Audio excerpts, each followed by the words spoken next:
सबसे पहले देखो 1 नंबर वाला सवाल, यहाँ पे 15 को क्वेश्चंस लेकर के बताया गया है कि देखो किस आधार का क्वेश्चन पूछ सकता है। ठीक है, सबसे पहला क्वेश्चन है हम लोग को, what is rate of reaction. तो देखो what is rate of reaction, तो रेट ऑफ रिएक्शन क्या है, या फिर इसी तरह से क्वेश्चन हम लोग को पूछ सकता है कि डिफाइन रेट लॉ।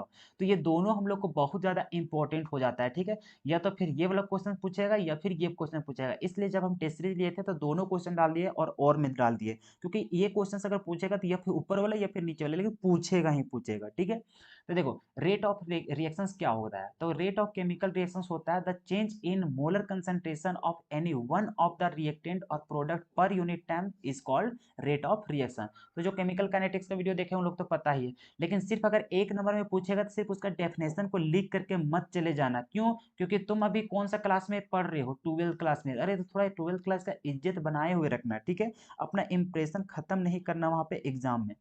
सबसे पहली बात, कभी भी 1 नंबर है तो जितना जानते हो ना उसके बारे में उतना लिखने की प्रैक्टिस करो। जैसे कि अगर किसी का फॉर्मूला अगर जान रहे हो तो फॉर्मूला लिख लो, उसका यूनिट वगैरह कुछ भी जानते हो तो उसको लिखा करो। डायरेक्टली अगर डिफिनेशन खाली पूछा तो खाली डिफिनेशन लिख करके मत निकल जाना। ठीक है, जैसे कि यहाँ पर खाली पूछा था क्या, what is rate of reaction, तो बहुत लोग इतना ही डिफाइन करके निकल जाता है। अरे भाई नहीं, उसका फॉर्मूला को भी कम से कम एक्सप्रेस करके बता दो, उसका यूनिट बता दो कि क्या होता है नहीं होता है। 12th क्लास में आ गए हो ना, तो थोड़ा सा अच्छा वहाँ पे प्रेजेंटेशन करने की प्रयास करना, उससे हम लोग को मार्क्स कहीं भी कटने के चांसेस नहीं होता है। ठीक है, चलो अब यहाँ पे देखो latest consider a general reaction, एक जनरल रिएक्शंस ले लिए। यहाँ पे देखो इंस्टेंटेनियस रेट ऑफ रिएक्शंस लिख दिया गया है, फिर यहाँ पे एवरेज, उसी तरह से यूनिट क्या होता है उसका, मोल पर लीटर पर सेकंड। तो ये इतना तक लिखोगे तब तुम्हारा 1 नंबर आराम से।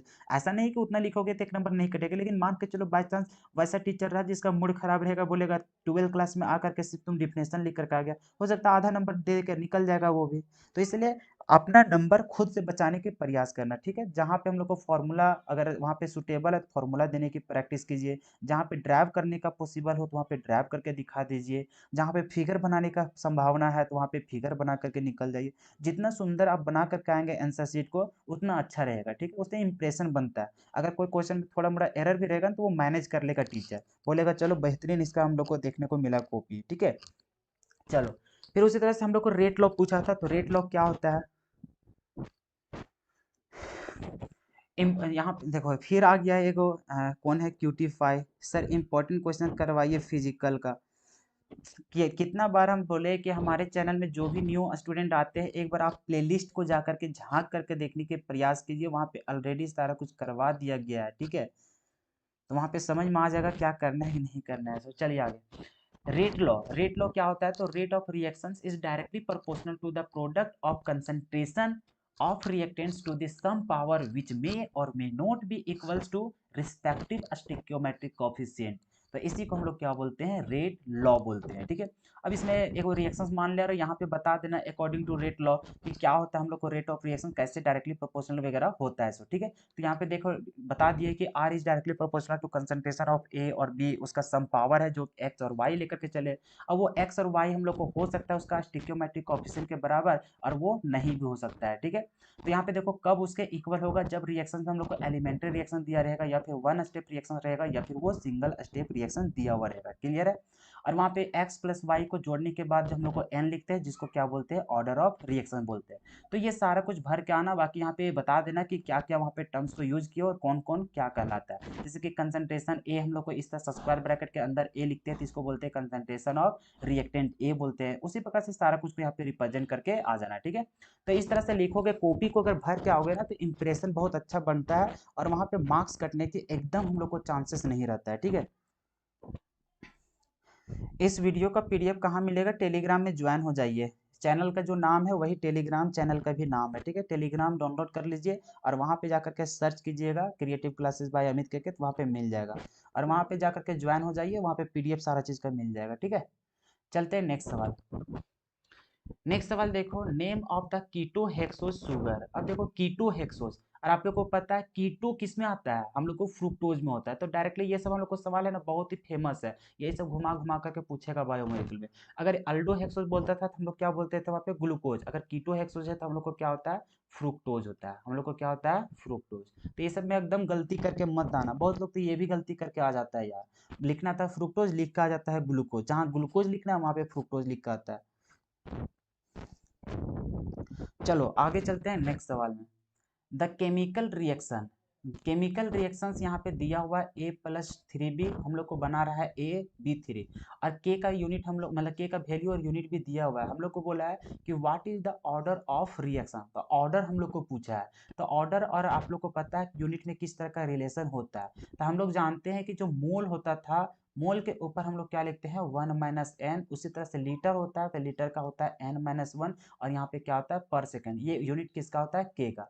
अभी देखो के का यूनिट क्या क्या देखने को मिल रहा है, मोल के ऊपर -1, तो हम लोग किसी का भी रिलेशन ले सकते हो, या फिर इसका ले लो चाहे इसका ले लो। जैसे लीटर के ऊपर कितना -1, तो हम लोग n-1 बराबर -1 ले सकते हो, या फिर 1 - n इज इक्वल टू -1, तो जैसे लिखना है वैसे लिख लो, ठीक है। अच्छा यहाँ पे हम लोग को थोड़ा सा एरर हो गया है, ठीक है। यहाँ पे हम लोग इसका -1 नहीं होगा, ये हो जाएगा हम लोग को +1 हो जाएगा। इसमें लीटर में -1 नहीं होगा, यहाँ पे हम लोग को क्या होगा प्लस में होगा, ठीक है। अब देखो इसको सॉल्व कर लो। तो यहाँ पे हम लोग किसी का भी बेसिस पे चलोगे, तो इसमें चलोगे जैसे 1 - n इज इक्वल टू -1 दिया, तो n बराबर निकाल लो। तो जैसे n बराबर जाओगे तुम्हारा कितना निकल जाएगा, तो यहाँ से चल जाएगा तुम्हारा 2, कितना चल जाएगा 2। तो हम लोग बोल सकते हैं कि ये कौन सा ऑर्डर है, तो ये हम लोग का हो जाएगा सेकेंड ऑर्डर रिएक्शन। अगर इससे निकालना है तो इससे निकाल लो, या फिर तुम्हें निकालना n-1 लीटर प्लस कंपेयर करना है, तो लीटर के पावर कितना था 1, तो यहाँ पे n-1 इज इक्वल टू क्या हो जाता है 1, और n बराबर निकालने जाओगे तब भी तुम्हारा क्या निकल जाएगा 2 निकल जाएगा। क्लियर है। चलो तो यहाँ से ऑर्डर बोल रहा है, तो ऑर्डर हम लोग को कैसा हो गया, सेकेंड ऑर्डर रिएक्शन हो गया, ठीक है। सिर्फ सेकेंड रिएक्शन यहाँ पे लिख दिया, सेकेंड ऑर्डर रिएक्शन होगा, ठीक है। थोड़ा इधर खसक जाओ, यहाँ पे लिख देते हैं सेकेंड ऑर्डर रिएक्शन, ठीक है। चलो ये सब रिलेशन बताना तो इजी है, ठीक हो जाएगा सोनू, हो जाएगा। बोले नहीं, कुछ समय पहले भी बताया कि हम कल से बहुत ज़्यादा बिजी थे, ठीक है। आज ऑफलाइन कोचिंग भी जाना पड़ा, तो उधर भी बहुत ज़्यादा समय मेरा व्यतीत हो गया। वहाँ पर भी 4 घंटा लेक्चर्स था, तो थोड़ा टाइम नहीं मिल पाया। आज इसका भी और पीछे वाला क्लास का भी, वो दोनों का पीडीएफ वहाँ पे डाल देंगे, ठीक है। तो वहाँ से मैनेज कर लीजिएगा आज। चलते हैं नेक्स्ट सवाल। द केमिकल रिएक्शंस हम लोग को दिया हुआ है, रेट ऑफ डिसअपीयरेंस ऑफ ए हम लोग को दिया हुआ है। तो बोला है कि find the disappearance of B and appearance of C. तो बोले हैं कि जब भी हम लोग को डिसअपीयरेंस और अपीयरेंस का कहानी होता है, तो हम लोग सबसे पहले क्या करते हैं, उस रिएक्शंस का रेट ऑफ रिएक्शंस लिखा करते हैं। तो हम लोग जैसे रेट ऑफ रिएक्शंस लिखोगे तो क्या हो जाएगा, तो यहाँ पे -d कंसंट्रेशन ऑफ ए, और नीचे हो जाएगा क्या चीज dt is equals to minus, यहाँ पे हो जाता है d कंसंट्रेशन ऑफ बी, और नीचे हो जाएगा dt। लेकिन b के कंसंट्रेशन मतलब b के पहले देख रहा है स्टिक्योमेट्रिक कोएफिशिएंट 2 है, तो 2 से क्या करोगे divide, is equals two plus, यहाँ पे हो जाएगा d कंसंट्रेशन ऑफ c, और नीचे हो जाएगा क्या चीज dt, और डिवाइड करोगे कितना से 3 से, इज इक्वल्स टू, यहाँ पे हो जाएगा प्लस, यहाँ पे d कंसंट्रेशन ऑफ d, और नीचे हो जाएगा क्या चीज dt, और इसका कंसंट्रेशन मतलब कि उसका नीचे कितना डिवाइड करोगे 2 से, क्योंकि स्टिक्योमेट्रिक कोएफिशिएंट 2 है। अब देखो हम लोग को क्या क्या दिया हुआ है, तो डिसअपीयरेंस दिया हुआ है ए का, और पूछा है क्या चीज बी और सी का। ए का हम लोग को दिया हुआ है, इसके साथ इसको रिलेट करेंगे, और इसके साथ इसको हम लोग रिलेट करेंगे, तो निकाल लेंगे। तो चूंकि हम लोग जान रहे हैं, क्या जानते हैं जी, तो जो माइनस है डी कंसंट्रेशन ऑफ ए, और हम लोग को यहाँ पर डी टी, ये इक्वल्स टू हो जाएगा किसका, -d कंसंट्रेशन ऑफ बी, और नीचे क्या चीज 2, और यहाँ पे डी टी। अब चूंकि हम लोग को दिया हुआ है, क्या दिया हुआ है, तो इतना का वैल्यू हम लोग को दिया हुआ है। जैसे देखो डिसअपीयरेंस का कहानी दिया हुआ है कितना, 4 × 10⁻²। यहाँ पे पुट करेंगे 10 इंटू मतलब कि, एक मिनट, यहाँ हो जाएगा हम लोग को 4 × 10⁻⁻4 इज इक्वल्स टू, यहाँ पे क्या है हम लोग को, तो -d कंसंट्रेशन ऑफ b, और नीचे क्या है dt, लेकिन इंटू कितना है 2। और हमें जो यहाँ पे चाहिए वो डिसअपीयरेंस चाहिए b का, तो सिर्फ और सिर्फ डिसअपीयरेंस हम लोग को इतना होता है, तो मतलब 2 को भगाना पड़ेगा, और 2 को भगाओगे तो ये इधर आएगा किसमें, मल्टीप्लाई में। तो जैसे हम लोग बोलेंगे यहाँ पे कि -d कंसंट्रेशन ऑफ b, और नीचे हो जाएगा हम लोग को dt, तो इसके इक्वल कितना हो जाएगा, तो हम लोग को हो जाएगा 8 × 10⁻⁻4, इतना हम लोग को क्या हो जाएगा, आंसर हो जाएगा किसका। तो हम लोग देखें डिसअपीयरेंस जो है हम लोग को बी का, वो इतना आ गया। उसी प्रकार से हम लोग को अपीयरेंस निकालना था, किसको निकालना था, अपीयरेंस का। तो फिर उसी तरह से रिलेट कर लो इसको और इसको। तो हम लोग यहाँ पे देख रहे हैं कि -d कंसंट्रेशन ऑफ ए, और यहाँ पे लिखेंगे क्या चीज dt इज इक्वल्स टू हो जा रहा है +d कंसंट्रेशन ऑफ सी, और नीचे है dt, और इसका स्टिक्योमेट्रिक कोएफिशिएंट कितना था हम लोग को 3, तो यहाँ पे लिखेंगे कितना 3। क्योंकि इसका वैल्यू हम लोग को दिया है, कितना दिया है, तो 4 × 10⁻⁻, कितना दिया हुआ था, -2 दिया हुआ है।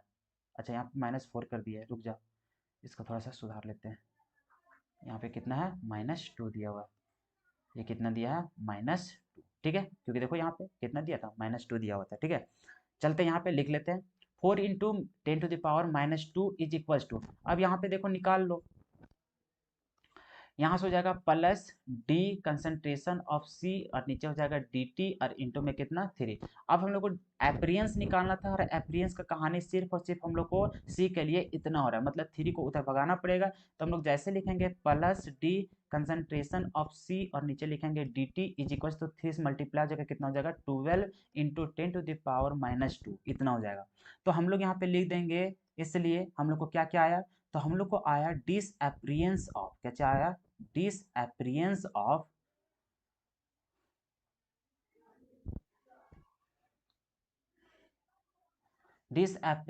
of B, वो कितना आया हम लोग को, तो इसका जब वैल्यू देख रहे हैं तो हम लोग को आया था 8 इंटू 10⁻², तो यहाँ से आ गया था हम लोग को 8 इंटू 10⁻², इतना आ गया।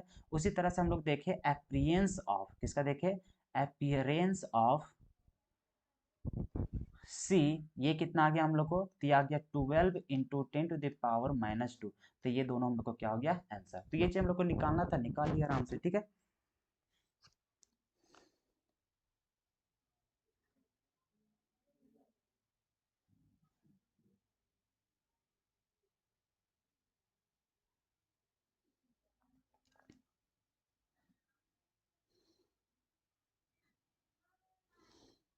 ध्यान मत दीजिए, समझे क्या हो रहा है कि नहीं हो रहा है, उस पर ध्यान छोड़ दीजिए।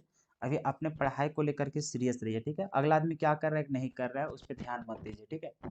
हम यहाँ पे पढ़ा रहे हैं तो पढ़ाने मतलब कि पढ़ाई को लेकर के आप सीरियस रहिए, बातों को सुनते रहिए, बाकी क्या लोग कर रहे हैं कि नहीं कर रहे उससे आपको कोई लेना देना भी नहीं है, ठीक है। तो दूसरों की वजह से आप डिस्टर्ब मत रहिए, टेंशन मत लीजिए, इधर फोकस रहिए। बाकी जो भी यहाँ पे कमेंट करना है वो अपना करते चले जाइए, ठीक है, कुछ रिप्लाई वगैरह देना है तो, और नहीं तो पूरा समझने पे फोकस कीजिए।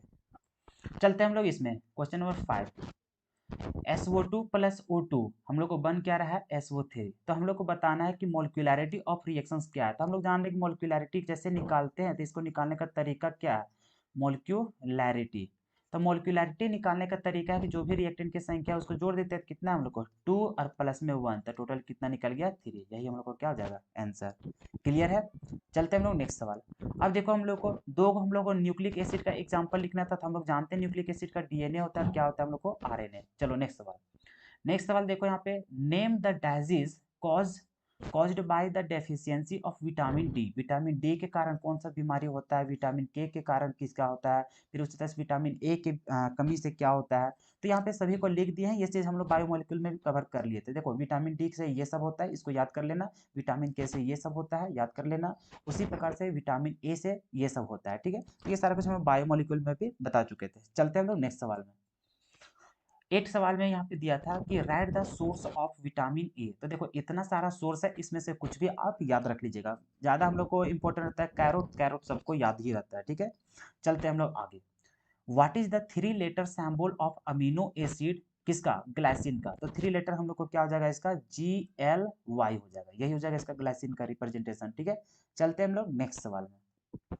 ये भी हम लोग को बहुत ज़्यादा इंपॉर्टेंट है, बेरी बेरी वाला, ठीक है। तो beri beri occurs due to the deficiency of which vitamin. तो किसके विटामिन की कमी से होता है बेरी बेरी, तो विटामिन B1 की कमी से होता है, ठीक है। उसी प्रकार से 11 में देखो, write name of a disaccharide sugar. तो डाइसैकेराइड शुगर का कोई भी एग्जांपल ले लो, अरे कुछ भी ले लो ना जी, माल्टोज ले लो, ग्लैक्टोज ले लो, या फिर लेना है तो सुक्रोज ले लो, तो जो भी लेना है उसको ले लो।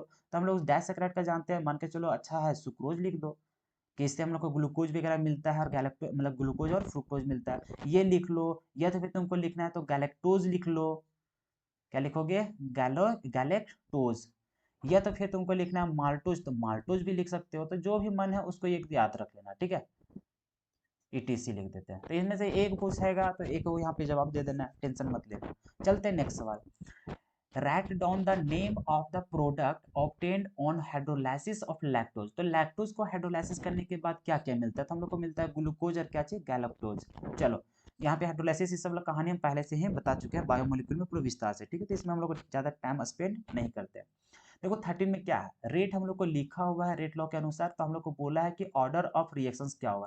तो हम लोग जानते हैं ऑर्डर ऑफ रिएक्शंस वही होता है जो कंसंट्रेशन के पावर में रहता है। तो यहाँ पे हम लोग लिखेंगे क्या चीज, ऑर्डर बराबर क्या हो जाएगा, तो 1/2 और प्लस में क्या हो जाएगा 2। तो यहाँ पे जैसे सम करोगे कितना हो जाएगा, तो हम लोग को हो जाएगा 5/कितना 2। तो ये हो जाएगा हम लोग को क्या चीज का आंसर। क्लियर है। चलते हैं हम लोग नेक्स्ट सवाल जी। नेक्स्ट सवाल है हम लोग को, which enzyme is used in decomposition of sucrose. Sucrose में क्या हम लोग को यूज होता है एंजाइम, तो हम लोग को होता है इन्वर्टेज। ठीक है, एंजाइम वाला पढ़ करके ही जाना। देखो बायोमोलिक्यूल से कितना नंबर का क्वेश्चन पूछता है मैक्सिमम, इसकी कोई भी अभी मतलब कि बोला जाए ना कि फिक्स तो फिक्स नहीं है। ठीक है, क्योंकि बायोमोलिक्यूल से हो सकता है, क्योंकि देखो पहले जो होता था पहले के अनुसार, तो पहले 3 नंबर का सवाल पूछता था या फिर 4 नंबर का सवाल पूछता था। लेकिन अब जो है 2 चैप्टर तो जो हटा दिया है, पॉलीमर्स हटा दिया है, केमिस्ट्री इन एवरीडे लाइफ हटा दिया है। तो इससे अगर क्वेश्चंस की बात करें ना बायोमोलिक्यूल से, तो लगभग यहाँ से 7 से 8 नंबर का क्वेश्चन देखने को मिलेगा। कितना मिलेगा, 7 से 8। ये कहा जा सकता है। ठीक है, इससे ज्यादा भी मिल सकता है, इससे थोड़ा कम भी मिल सकता है, लेकिन एवरेज मान के चलिए तो 7 से 8 नंबर का क्वेश्चन तो मिलेगा ही मिलेगा। ठीक है, इतना याद रखिए। इससे ज्यादा भी मिल सकता है, इसमें कोई शक नहीं है। तो ये डिपेंड करता है कि एग्जामिनर कैसा क्वेश्चन सेट कर रहा है, लेकिन याद रखिएगा कि 7 से 8 नंबर तो पक्का पूछने वाला है। ठीक है, पहले 4 नंबर 3 नंबर का पूछा करता था, क्योंकि उसमें भी हम लोग को बढ़ जाता था पॉलीमर और हम लोग को केमिस्ट्री इन एवरीडे लाइफ वाला में। चलते हैं हम लोग आगे। आगे देखो, why vitamin C can not store किसमें, आवर बॉडी। तो इसलिए क्योंकि ये हम लोग को वाटर सोल्यूबल होता है, ये इसलिए हम लोग को वाटर में क्या हो जाता है, घुल जाता है। और घुल जाता है तो इसलिए हम लोग को क्या होता है, तो पेशाब के थ्रू बाहर निकल जाता है बॉडी से। तो इसी को लिखा हुआ है कि vitamin C is a water soluble vitamin, so these vitamin leave the body through urine, that's why vitamin C does not store in our body. Clear है। चलते हैं नेक्स्ट सवाल जी। अब आ जाते हैं हम लोग 5 नंबर मतलब कि 3 नंबर वाला सवाल में।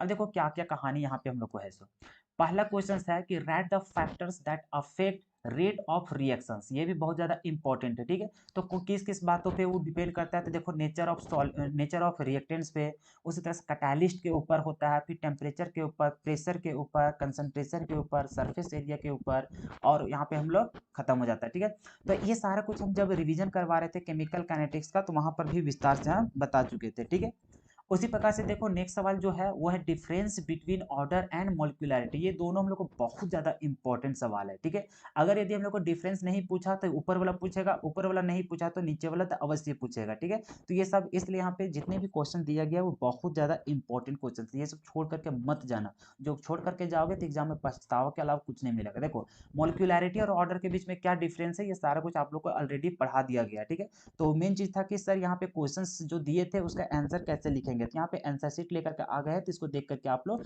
पढ़ लीजिएगा। ठीक है, क्योंकि ये सारा कुछ हम पहले भी ऑलरेडी कवर करवा चुके हैं, बार बार एक ही चीज को लेक्चर्स को देने से कोई फायदा होने वाला नहीं, ये सारा कुछ पहले भी समझा दिए है। ठीक है, सर बायोमोलिक्यूल का जल्दी याद ही नहीं होता है, भूल जाते हैं। वीडियो लगता है आप नहीं देखे होंगे दोस्त। अगर एक बार वीडियो देख लोगे ना बायोमोलिक्यूल का जो हम पढ़ाए वन शॉट वीडियोस में, उसको देखोगे तो पूरा कंप्लीट हो जाएगा। हाँ इतना तो है कि एग्जाम्पल बस कुछ कुछ है, उसको तो याद तो करना ही पड़ेगा। ठीक है, बाकी बोलोगे कंसेप्ट की थ्योरी पोर्शन उसमें लिखना है कि कैसे उसको डिफाइन उफाइन करना है, तो भैया अगर तुम देख लिया होगा ना गलती से भी मेरा वीडियो, तो उतना में तुम्हारा पूरा क्लियर ही हो गया होगा। इससे आसान तो कोई भी टीचर तुमको नहीं बता सकता है, इतना मान लो। ठीक है, और अगर नहीं देखा होगा तो जाकर के देख लेना।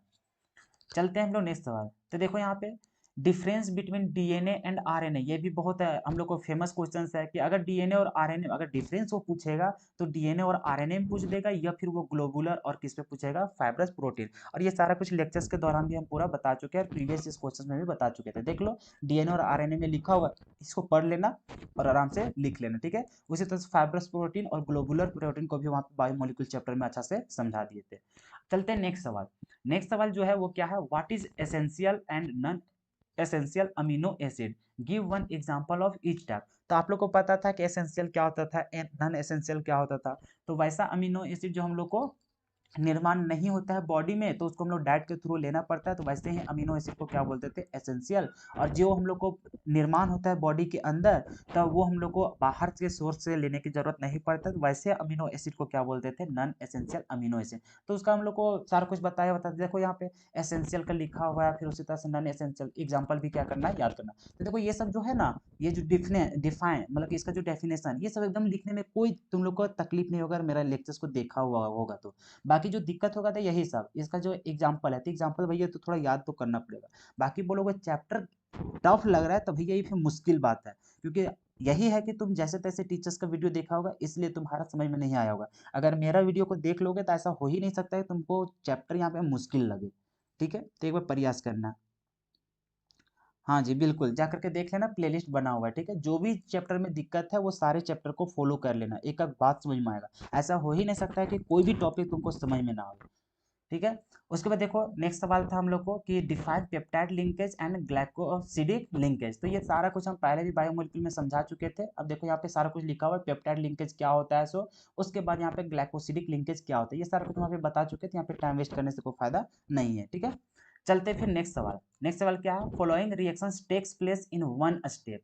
अब यहाँ पे देखो वन स्टेप में ये रिएक्शंस क्या हो रहा है, हम लोग को फॉलो कर रहा है। और आप लोग को पता है कि वन स्टेप में हम लोग को जब भी बोलता है या फिर सिंगल स्टेप या फिर एलिमेंट्री रिएक्शन, तो वो क्या होता है, हम लोग को फर्स्ट ऑर्डर रिएक्शन होता है, मतलब कि फर्स्ट ऑर्डर बोलते हैं। ये डायरेक्टली हम लोग क्या करते हैं, इसका जब भी हम लोग ऑर्डर निकालते हैं, क्या चीज लिखते हैं हम लोग, ऑर्डर, तो हम लोग को उसी का स्टिक्योमेट्रिक कोफिशिएंट को देखते हुए क्या करते हैं, काम करते हैं। जैसे इस पे हम लोग जैसे रेट लॉ लिखेंगे तो ये हम लोग को क्या हो जाएगा, के, और यहाँ पर लिखोगे NO तो इसका पावर कितना हो जाएगा, 2। उसी तरह से यहाँ पर O2, इसका पावर कितना हो जाएगा, 1 हो जाएगा। ठीक है, अब आगे देखो क्या बोला है कि how will the rate of the above reaction change if the volume of the reaction vessel is diminished by 1/3 of its original volume। यहाँ पे बोल रहा है कि जो भी उसका ओरिजिनल वॉल्यूम था, अगर उसमें हम लोग क्या कर दे, तो 1/3 पार्ट हम लोग क्या कर दे, उसमें घटा दे, तो घटा देने के बाद उसका रेट में किस तरह का चेंजेस देखने को मिलेगा। तो आप लोग को जब केमिकल काइनेटिक्स का लेक्चर्स देख रहे थे, जिस समय पढ़ा रहे थे, तो उसमें बताए थे कि कंसंट्रेशन और वॉल्यूम में किस तरह का रिलेशन होता है, कि जितना टाइम आप वॉल्यूम में क्या करेंगे, डिक्रीज करेंगे, उतना टाइम क्या होता है, कंसंट्रेशन इंक्रीज होता है। तो अभी कर क्या रहे हैं हम लोग, वॉल्यूम में ही क्या कर रहे हैं, 1/3 पार्ट हम लोग मतलब 3 से क्या कर रहे हैं, डिवाइड कर रहे हैं, तो कंसंट्रेशन में क्या हो जाएगा, 3 से हम लोग को मल्टीप्लाई हो जाएगा। इसका मतलब जैसे हम लोग यहाँ पे क्या करेंगे, वॉल्यूम को, जो वॉल्यूम है, वॉल्यूम को अगर हम लोग V/3 कर देते हैं इनिशियल वाला को, तो हम लोग को देखो यहाँ पे V1 is equal to V/3 हो जाएगा। तो उसी तरह से जो हम लोग को कंसंट्रेशन है C1, तो ये हम लोग को क्या हो जाएगा, तो ये हम लोग को 3C हो जाएगा। क्लियर है, तो इस प्रकार से जब हम लोग देखते हैं, इफ इतना इतना करोगे तो ये हम लोग को हो जाएगा। ठीक है, तो हम लोग यहाँ पे देखो नया रेट हम लोग को क्या देखने को मिलेगा, तो यहाँ से हो जाएगा के, और इसका जो कंसंट्रेशन होगा वो 3 टाइम हम लोग को क्या हो जाएगा, बढ़ जाएगा, तो यहाँ पे हो जाएगा 2। उसी तरह से यहाँ पर देखो ये भी 2 टाइम हो जाएगा, मतलब यहाँ पे O2 इसका पावर 1। तो इसका देखो नया रेट में हम लोग को क्या देखने को मिल रहा है, तो R1 इज इक्वल टू यहाँ पे हो जाएगा के इंटू 3 तिया कितना हो जाएगा 9, और यहाँ पे हो जाएगा कंसंट्रेशन ऑफ NO इसका पावर 2, और यहाँ पे कितना निकल जाएगा 2, और यहाँ पे हो जाएगा कितना O2 इसका पावर 1। तो यहाँ से देखो क्या निकालोगे, तो ये जो R1 है, R1 हम लोग को नया रेट वाला से कितना हो जा रहा है, तो 18 टाइम हम लोग को क्या हो रहा है, इंक्रीज हो देखने को मिल रहा है। अगर हम लोग क्या कर देते हैं, तीन तीन गुना हम लोग को उसमें कम कर देते हैं, तो हम लोग को क्या होता है, तो 18 टाइम हम लोग नया रेट हम लोग को क्या हो जाता है, उससे इंक्रीज कर जाएगा। तो ये हम लोग को लिख करके और हम लोग को क्या करना है, बाहर निकल जाना है। ठीक है, चलते हैं हम लोग नेक्स्ट सवाल। नेक्स्ट सवाल था हम लोग को कि what is amino acid, amino acid क्या है, फिर write down the classification of amino acid. तो इस तरह का सवाल हम लोग को पूछ सकता है, तो इसको हैंडल करके जाना है। ठीक है, इसको पढ़ करके जाना है। तो ये सारा कुछ आप लोग को पहले भी बता दिया गया है कि अमीनो एसिड क्या होता है, उसका क्लासिफिकेशन किस बेसिस पे किया गया है, सारा कुछ कि नेचुरल अमीनो एसिड मतलब न्यूट्रल अमीनो एसिड क्या होता है, एसिडिक क्या होता है, बेसिक क्या होता है, फिर एसेंशियल क्या होता है, नॉन एसेंशियल क्या होता है, वो सारा कुछ आप लोग को बताया जा चुका है। ठीक है, तो ये सब क्वेश्चंस को छोड़ करके मत जाना, क्योंकि ये सब क्वेश्चन पूछने की बहुत ज्यादा चांसेस रहता है। ठीक है, अब चलते हैं हम लोग 5 मार्क्स वाला क्वेश्चंस को, कि 5 मार्क्स वाला में किस तरह का क्वेश्चन हम लोग को पूछ सकता है। जैसे कि पहला क्वेश्चन देख लो कि how are carbohydrate classified, carbohydrate क्या होता था, इसका क्लासिफिकेशन कैसे कैसे करते थे, वो सारा कुछ आप सभी को बताया जा चुका है। तो उसी को हम लोग को क्या करना था, लिखना था। जैसे देखो कार्बोहाइड्रेट्स क्या होता था, उसका डिफाइन वगैरह यहाँ पे करवा दिए थे। उसके बाद इसका हम लोग देखे थे क्या, टाइप्स ऑफ हाइड्रोकार्बन मतलब कि कार्बोहाइड्रेट। एक मिनट यार,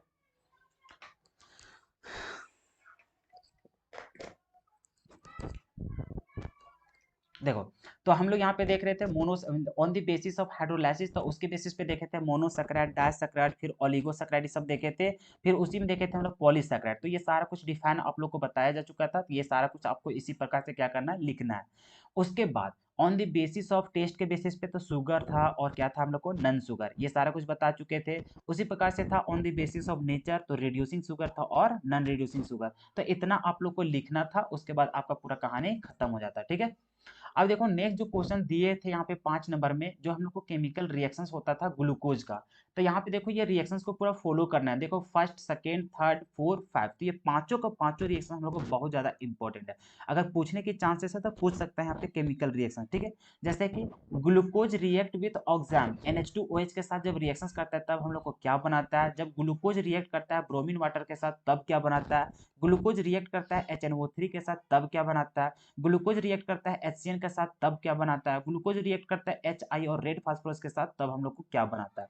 तो ये सारा रिएक्शंस को बहुत ही इजी वे में आप सभी को बताया जा चुका था वहां पे बायोमोलिक्यूल के समय में। तो यहाँ पे देख सकते हो कि जब ग्लूकोज में HI के साथ रिएक्शंस करवाते थे तो हम लोग को हेक्सेन बन के रेडी हो जाता था। उसी तरह से NH2OH को बनाते थे तो हम लोग को ग्लूकोज ऑक्साम बनाता था। सिर्फ क्या करता था वहाँ पे, ऑक्सीजन को हटा करके वहाँ पे NOH लग जाता था। तो ये रिएक्शंस को कैसे हम लोग रिमेंबर करेंगे, तो इसके लिए वीडियो को देख लेना, बायोमोलिक्यूल वाला जो डाले हुए उसका प्लेलिस्ट बना हुआ है, ठीक है। तो आसानी से ये सारे रिएक्शंस को समझ पाओगे, बहुत ही इजी वे में वहां पे सिखाए हैं, ठीक है। चलते हैं जी हम लोग नेक्स्ट सवाल।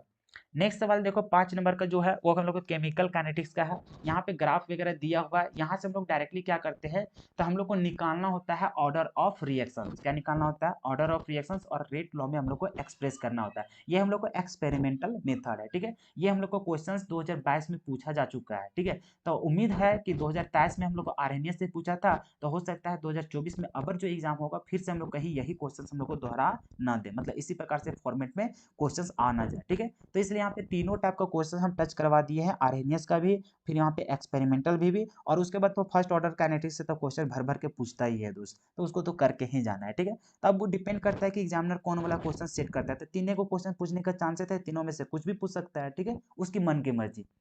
तो यहाँ पे हम लोग तीनों तैयारी करके जाएंगे, तो जो भी हमारा लेक्चर्स को फॉलो किया उन लोग तो ऑलरेडी कवर है ही पूरा फिजिकल केमिस्ट्री। देखो यहाँ पे the following results have been obtained during the kinetic studies of the following reaction. तो यहाँ पे ये रिएक्शन दिया हुआ है, अब यहाँ पे उन लोग का एक्सपेरिमेंटल डाटा दिया हुआ है, तो हम लोग को निकालना क्या है, determine the rate law and rate constant for the reaction. Rate constant भी फाइंड आउट करना है और क्या फाइंड आउट करना है, रेट लॉ।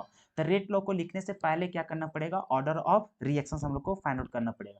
तो हम लोग सबसे पहले चलते हैं यहाँ पर क्या चीज, तो इसमें एक्सपेरिमेंटल वाला के अनुसार चलोगे तो सबसे पहले रिएक्शन जो दिया है उसके अनुसार लिखो रेट लॉ। तो रेट लॉ लिखोगे तुम्हारा क्या हो जाएगा, के यहाँ पे हो जाएगा कंसंट्रेशन ऑफ ए, इसका पावर एक्स हो जाएगा, उसी तरह से बी, इसका पावर क्या हो जाएगा वाई। ये हम लोग को मान लेंगे, कुछ भी मान कर चलो, स्टार इसको मान लिए, ठीक है। उसी प्रकार से हम लोग एक्सपेरिमेंट 1 से, फिर 2 से, फिर थर्ड से, फिर फोर्थ से चलेंगे। तो यहाँ पे देखो इसको सॉल्व करके पूरा हम बता ही देते हैं, थोड़ा टाइम भले लग जाए। देखो यहाँ पे हम लोग चलेंगे फ्रॉम एक्सपेरिमेंट 1 से, ठीक है। एक्सपेरिमेंट 1 से चलेंगे तो हम लोग को देखो क्या हो जाएगा सो। और आप लोग को पता है कि यहाँ पे दिया क्या है, initial rate of formation of D, और फॉर्मेशन ऑफ डी लिखो इसका, या तो फिर इसका रेट ऑफ रिएक्शन भी लिखोगे तो दोनों का सेम ही हो जाएगा। लेकिन अगर यहाँ पे डी का कोई स्टिक्योमेट्रिक कोफिशिएंट रहता तब फिर यहाँ पे कहानी चेंज हो जाता, क्योंकि अभी हम लोग को एक और कॉलम बनाना पड़ता है रेट ऑफ रिएक्शंस का। लेकिन यहाँ पे डिसएपीरियंस जो होगा, इसका मतलब एपीरियंस जो होगा वही उसका क्या हो जाएगा हम लोग को रेट ऑफ रिएक्शन भी, क्यों, क्योंकि उसका स्टिक्योमेट्रिक कोफिशिएंट कुछ है ही नहीं। तो इसमें हम लोग को कोई भी दिक्कत होने वाला नहीं है, ठीक है। तो अभी हम लोग डायरेक्टली यही वाला चार्ट को हम लोग रेट ऑफ रिएक्शंस को मान करके चल सकते हैं। तो इक्वेशन नंबर फर्स्ट में देखो क्या हो जाएगा, आर बराबर हो जाएगा 6 × 10⁻³ यहाँ पे लिखेंगे 6 × 10⁻³ इज इक्वल्स टू कितना है, 0.1 और 0.1। तो यहाँ पे लिखेंगे हम लोग 0.1 के 0.1 यहाँ पे x, और फिर यहाँ पे क्या है 0.1, और यहाँ पे पावर क्या हो जाएगा y। इसको मान लो इक्वेशन नंबर 1। उसी प्रकार से हम लोग चलेंगे क्या चीज, सेकेंड से। तो यहाँ पे लिख दो फ्रॉम इक्वेशन, या फिर फ्रॉम एक्सपेरिमेंट में हम लोग चल रहे हैं, चलो यहाँ पे लिखते हैं क्या चीज, फ्रॉम एक्सपेरिमेंट, कहाँ से, सेकेंड से। तो हम लोग को क्या हो जाएगा, रेट ऑफ रिएक्शन हम लोग को कितना दिया है 7.2, यहाँ पे लिखेंगे कितना 7.2 × 10⁻, कितना दिया हुआ है हम लोग को -2। -2 हो जाएगा इज इक्वल्स टू के। यहाँ पे उसका कंसंट्रेशन देखो ए का कितना 0.3 और उसका 0.2, तो यहाँ पे लिखेंगे 0.3 इसका पावर x और यहाँ पे लिखेंगे 0.2 इसका पावर y। यह हो जाएगा इक्वेशन नंबर सेकेंड। फिर चलेंगे हम लोग फ्रॉम एक्सपेरिमेंट नंबर कहाँ से, थर्ड से। तो यहाँ पे रेट ऑफ रिएक्शंस का देखो वैल्यू कितना है 2.88, तो यहाँ पे लिखेंगे हम लोग क्या चाहिए 2.88 इंटू 10⁻⁻1 इज इक्वल्स टू के। कंसंट्रेशन देख लो ए का कितना है 0.3 और बी का कितना है 0.4, तो यहाँ पे लिखेंगे 0.3 इसका पावर हो जाएगा x, यहाँ पे 0.4 इसका पावर हो जाएगा y। ये हो जाएगा इक्वेशन नंबर थर्ड। वही चलोगे फ्रॉम एक्सपेरिमेंट नंबर कहाँ से, तो फोर्थ से। तो फोर्थ में देखो क्या है रेट ऑफ रिएक्शन, तो हम लोग को 2.40 है, तो यहाँ पे लिखेंगे कितना 2.40 इंटू 10⁻, कितना दिया हुआ था -2, यहाँ पे हो जाएगा -2 इज इक्वल्स टू के। और इसका कंसंट्रेशन कितना कितना दिया हुआ है, तो 0.4 और कितना दिया है 0.1, तो यहाँ पे लिखेंगे 0.4 इन पावर x और यहाँ पे लिखेंगे 0.1 इसका पावर y। ये हो जाएगा इक्वेशन नंबर 4। अब हम लोग को x और y का वैल्यू निकालना है, तो अब हम लोग मान के चलो x को निकालना है, तो y वाला को डिलीट करना पड़ेगा। अब देखो यहाँ पे y कहाँ कहाँ कॉमन मिल रहा है, तो यहाँ पे मिल रहा है और कहाँ मिल रहा है यहाँ पे, मतलब 1 और 4 को हम लोग क्या करो डिवाइड करो। तो जैसे हम लोग 1 और 4 को डिवाइड करेंगे, हम लोग क्या करेंगे इक्वेशन नंबर 1 को डिवाइड करेंगे किससे, इक्वेशन नंबर किसको 4 से। तो देखो क्या हो जाएगा, इक्वेशन नंबर 1 में क्या है 6 इंटू 10⁻⁻3, 6 इंटू 10⁻⁻3 और इसका 4 में कितना है हम लोग को, तो यहाँ पे है 2.40, तो यहाँ पे लिखेंगे कितना 2.4 लिखो या फिर 0 कोई दिक्कत नहीं है, तो यहाँ पे इंटू 10 कितना हो जाएगा इसका -2 इज इक्वल्स टू, ऊपर वाला में कितना था 0.1 और 0.1 था, तो यहाँ पे हो जाएगा क्या चीज के 0.1 इसका पावर x, 0.1 इसका पावर y था, और नीचे क्या है इसका के, और यहाँ पे क्या है 0.4 और 0.1, तो यहाँ पे हो जाएगा 0.4 इसका पावर x और यहाँ पे है 0.1 इसका पावर y। तो यहाँ से ये दोनों खत्म हो जाएगा, k से k खत्म हो जाएगा, यहाँ से सॉल्व करो, तो यहाँ से देखोगे तो ये 2 से और यहाँ से 3 खत्म हो जाएगा, तो कितना हो जाएगा 6 इंटू 10⁻⁻1 हो जाएगा ऊपर, और यहाँ पे कितना है 2.4 है इज इक्वल्स टू, तो यहाँ पे देखेंगे तो क्या हो जा रहा है, तो यहाँ पे है 0.1 और यहाँ पर हो जाएगा 0 पॉइंट क्या चाहिए 4 इसका पावर कितना निकल जाएगा x निकल जाएगा।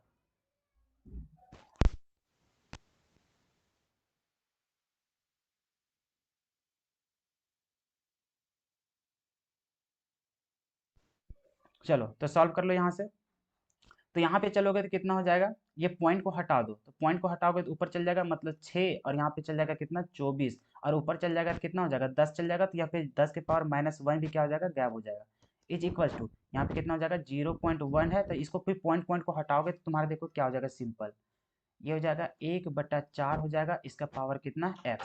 तो यहाँ पे जैसे जाओगे 6 चौके 24, तो यहाँ पर भी देख रहे हो तो कितना निकल जा रहा है, तो 1/4 इज इक्वल टू 1/4 इसका पावर देख रहे हो x और इसका पावर देख रहे हो कितना है 1।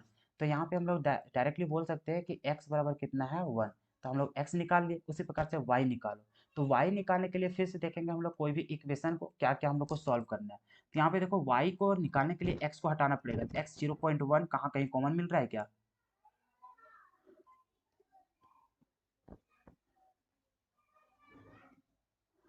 अरे यार ये वाला तो डिलीट हो गया जाओ,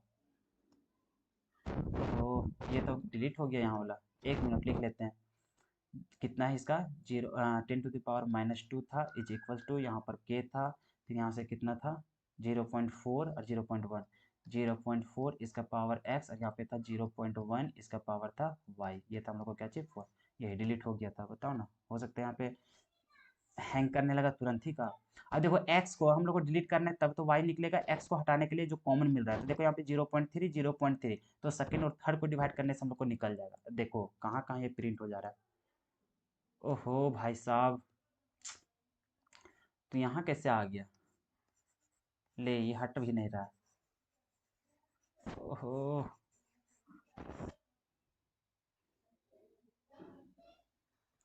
फिजिक्स का एग्जाम फिर से होगा कि नहीं होगा, इसके पीछे मत पड़ो ठीक है, एक मिनट दोस्त, इसको फिर से हमें खोल लेने दे लो, हैंग कर गया है, एक मिनट एक मिनट, इसको सेव होने दे लो, देख रहे हो इसका प्रिंटिंग, पता चल रहा है ये वाला पेज से वो पेज में पहुंच जा रहा है। हो भी जा यार जल्दी से। एक मिनट फिर से हम खोल लेते हैं।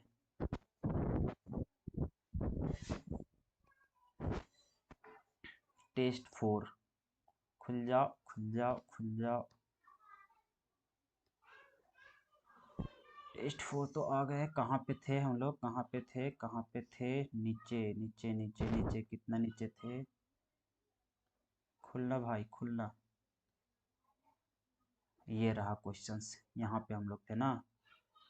देखो सारा कुछ रह गया, बस खाली वो हम लोग को हट गया। चलो अच्छा, अब हम लोग कौन कौन इक्वेशन का सॉल्व करेंगे? Equation number 2 divide equation number 3। यहाँ पे लिखेंगे क्या चीज? इक्वेशन नंबर 2 को डिवाइड करेंगे इक्वेशन नंबर 3 से। तो कभी कभी बहुत ज़्यादा इसको प्रेशर दे दिया है लैपटॉप को, इसलिए कभी कभी हैंग करने लगता है। 7.2 है, कितना है हम लोग को? 7.2 इंटू 10 टू द पावर कितना था? -2। -2 इसको डिवाइड कर रहे हैं इक्वेशन नंबर 3 से, मतलब 2.88। नीचे क्या है? 2.88 इंटू 10 टू द पावर कितना दिया हुआ था? -1। -1 इज इक्वल टू, तो 2 में हम लोग को कितना है? तो के 0.3 और 0.2 है, तो यहाँ पे लिखेंगे क्या चाहिए? के यहाँ पर है 0.3, इसका पावर x, यहाँ पर है 0.2, इसका पावर है y। उसी तरह से थर्ड वाला में देख लो क्या चीज लिखा हुआ है।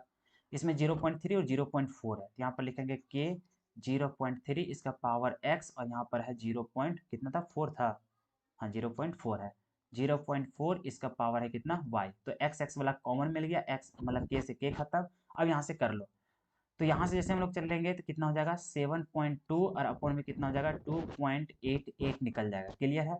ऊपर देखोगे तो 10 टू द पावर -2 है, और नीचे क्या है? 10 टू द पावर -1 है। इज इक्वल टू, यहाँ पर देख रहे हो तो 0.2 नीचे है 0.4, दोनों में y है, तो इसीलिए इसको डायरेक्टली y लिख लेंगे। ठीक है, कोई दिक्कत नहीं होना चाहिए। ठीक है, आगे देखो यहाँ पे जैसे हम लोग यहाँ पे मल्टीप्लाई करेंगे, देखो क्या होगा, सो समझते जाना। ठीक है, यहाँ से देखो 10 टू द पावर -1, यहाँ से ये खत्म हो जाएगा। देखो कितना बचेगा? 7.2, यहाँ है तुम्हारा 2.88, और इंटू ऊपर हम लोग को 10 टू द पावर -1 हो जाएगा।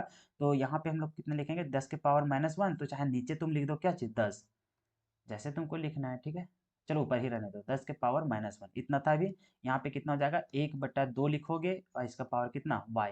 अब यहाँ पे देखो क्या हो जाएगा, सो इसका पॉइंट को हटाओ और इसका पॉइंट को हटाओ, तो अगर ऊपर वाला को हटाओगे तो नीचे आएगा तुम्हारा क्या चीज? 10 आएगा, और इसका हटाओगे तो ऊपर क्या चल जाएगा? 100। और कुल मिलाकर के जो 10 के पावर -1 है, इसको नीचे ही लिखोगे। देखो इसको लिख ही देते हैं, उतना कंफ्यूजन नहीं रखना है। ठीक है, जैसे ये 10 का पावर -1 है, क्या इसको ऐसा लिख सकते हैं हम लोग? नीचे ही 10। इसी तरह से यहाँ पे 2 डिजिट से हटाओगे तो यहाँ पे कितना लिखोगे? 100। यहाँ से 1 हटा रहे हो तब भी क्या आ रहा है? 10। तो यहाँ पे 100 से 100 खत्म हो जाएगा। देखो कितना बच रहा है यहाँ से, यहाँ से हो जा रहा है 72, और नीचे कितना? 288 इज इक्वल्स टू 1/2, और ये कितना हो जा रहा है यहाँ पे? y। अब देखो यहाँ से क्या हो जाएगा? 72 को यहाँ पे 4 से डिवाइड करोगे तो तुम्हारा आराम से खत्म हो जाएगा। तो यहाँ पे क्या लिखोगे?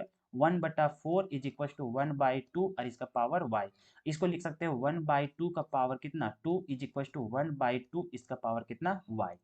अब इसमें देख लो, पावर पावर मतलब कि बेस सेम है तो पावर भी क्या हो जाएगा? सेम। तो y बराबर कितना हो जाएगा? 2। तो हम लोग यहाँ पे x और y निकाल लिए। x बराबर कितना आ रहा था? 1, और y बराबर कितना आ गया? 2। तो अगर ये सब निकल गया तो हम लोग यहाँ पे ऑर्डर निकाल लिए। तो हम लोग देखो रेट लो जो लिख रहे थे, रेट लो किसके अनुसार लिख रहे थे? तो हम लोग यहाँ पे लिखे थे k और a और b था। तो यहाँ पे हम लोग क्या लिखेंगे? k, और यहाँ पर था a के पावर जो था x, और यहाँ पर क्या था? b, इसका पावर कितना लिख रहे थे? y।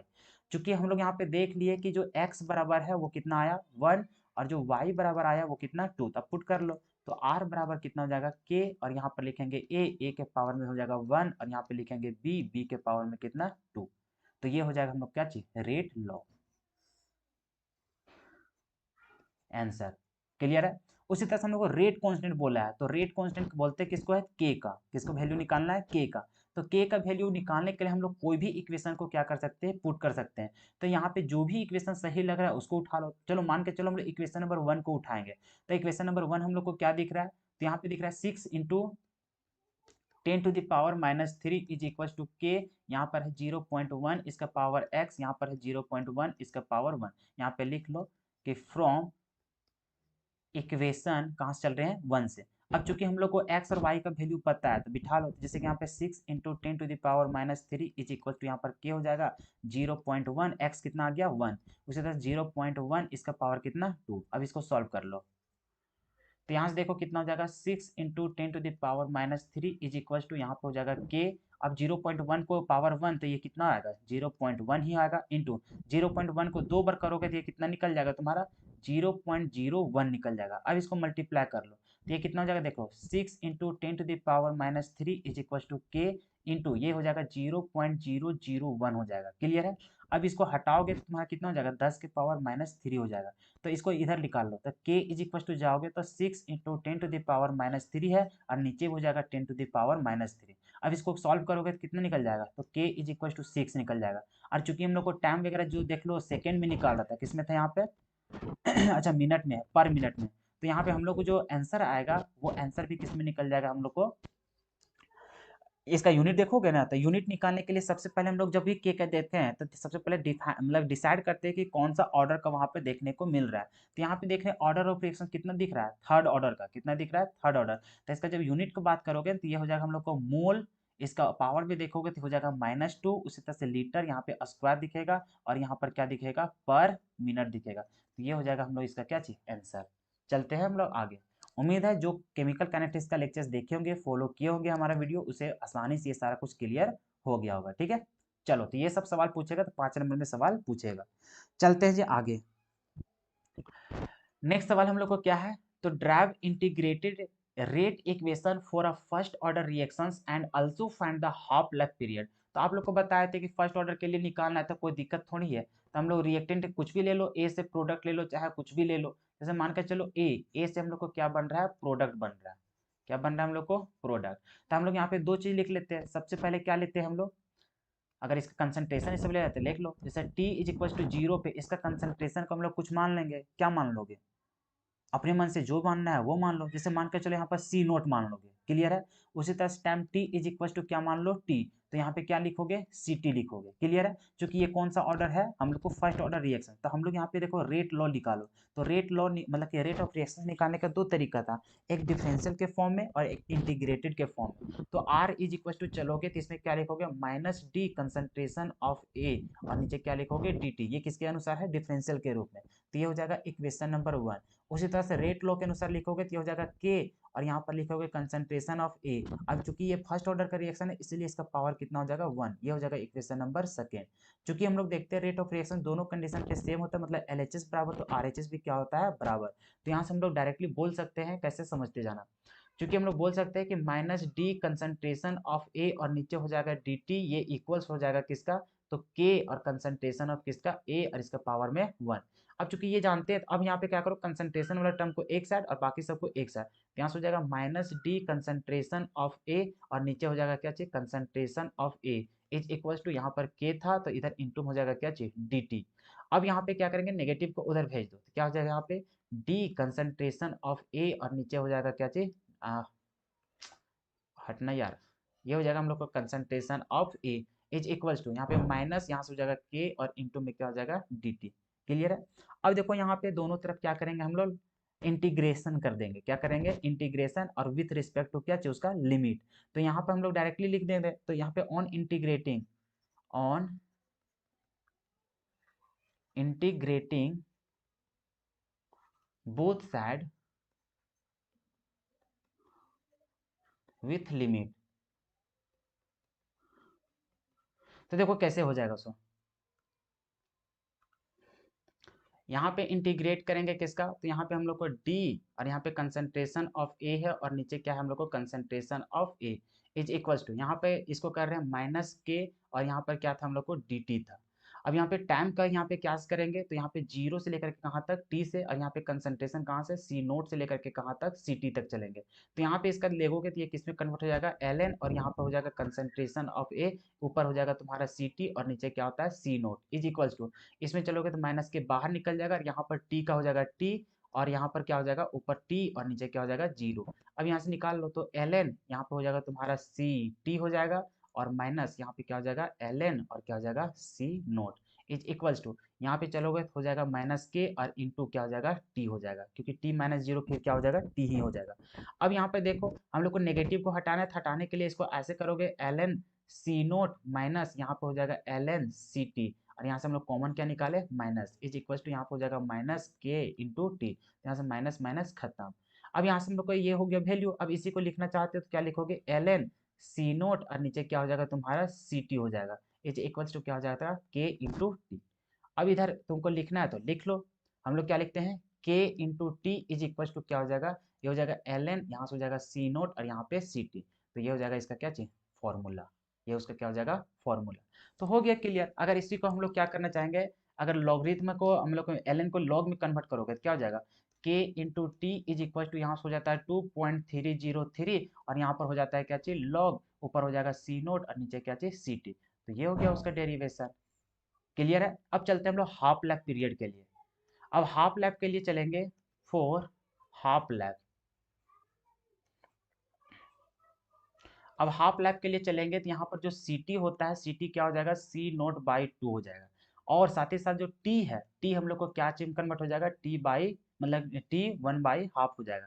तो चूंकि अभी हम लोग फर्स्ट ऑर्डर रिएक्शन से देख रहे थे तो हम लोग को क्या देखने को मिला, तो हम लोग को देखने को मिला था KT इज इक्वल्स टू, तो हम लोग को क्या था यहाँ पे तो 2.303 और यहाँ पर था क्या चीज लॉग, और ऊपर था C नोट और नीचे क्या था Ct। चूंकि यहाँ से है तो वहां से हम लोग कन्वर्ट कर लेंगे, तो K इंटू टी अभी क्या चीज बन जा रहा है T हाफ, यहाँ पे हो जाएगा टी हाफ हो जाएगा, कितना हो जाएगा T half is equal to यहाँ से हो जाएगा 2.303, यहाँ से हो जाएगा लॉग, ऊपर है हम लोग को सी नोट, नीचे देखो सी टी भी क्या हो जा रहा है तो सी नोट और बटन में क्या हो जा रहा है 2 हो जा रहा है। ठीक है, अब इसको कन्वर्ट करो तो ये हो जाएगा के इंटू ये हो जाएगा T one by two is equal to 2.303 और यहाँ पे हो जाएगा लॉग, ये हो जाएगा हम लोग को सी नोट, नीचे भी हो जाएगा सी नोट और इंटू हो जाएगा 2, ये दोनों खत्म हो जाएगा।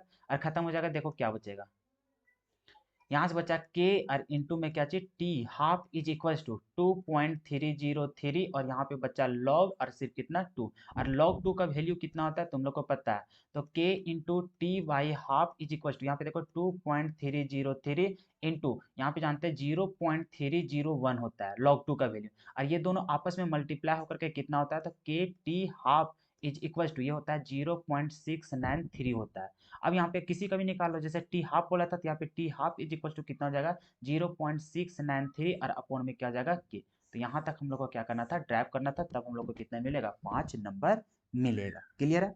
अब देखो तुम लोग बोलेगा कि सर बीच में आप लोग तो कुछ बताए ही नहीं, बस आप ड्राइव करते चले गए ड्राइव करते चले गए, ये कैसे हो रहा है क्या हो रहा है। अब देखो दोस्त अगर ये सारा कुछ फिर से अगर बेसिक से बताने लगेंगे तो फिर लेक्चर्स में और इसमें क्या हम लोग का अंतर ही रह जाएगा। ये जो टेस्ट सीरीज था इसमें कुल मिलाकर के आपको क्वेश्चंस को दिखाया गया और इसका सॉल्यूशन दिखाया गया कि अगर इस तरह का सवाल आएगा तो इसको सॉल्व कैसे करना है एग्जाम में, और फिर अगर बोलोगे कि सर इसको फिर से बता दीजिए पूरा डिटेल में कि कैसे कैसे क्या हुआ, तो दोस्त इसके लिए तुमको लेक्चर्स तो देखना ही पड़ेगा। ठीक है, और इसके लिए हम बहुत ज़्यादा मेहनत कर चुके हैं पहले से, और वे स्टूडेंट्स यहाँ पे परेशान हो जाएंगे बार बार सुन करके जो ऑलरेडी पहले से लेक्चर्स को फॉलो कर चुके हैं। तो यहाँ पे मकसद था कि क्वेश्चंस कौन सा इंपॉर्टेंट है, किस तरह का क्वेश्चन पूछेगा और उसका आंसर कैसे लिखना है, तो ये यहाँ पे लेकर के यहाँ पे चलाया जा रहा है। ठीक है,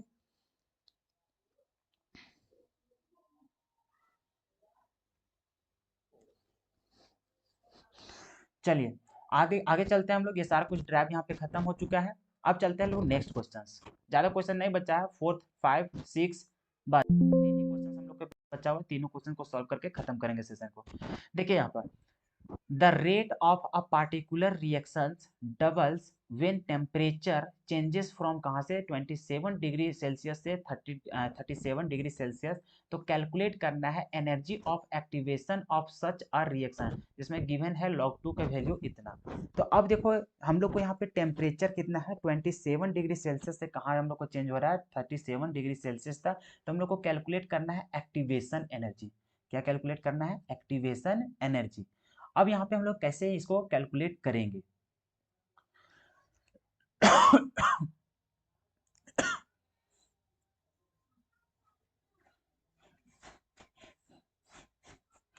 चलो जी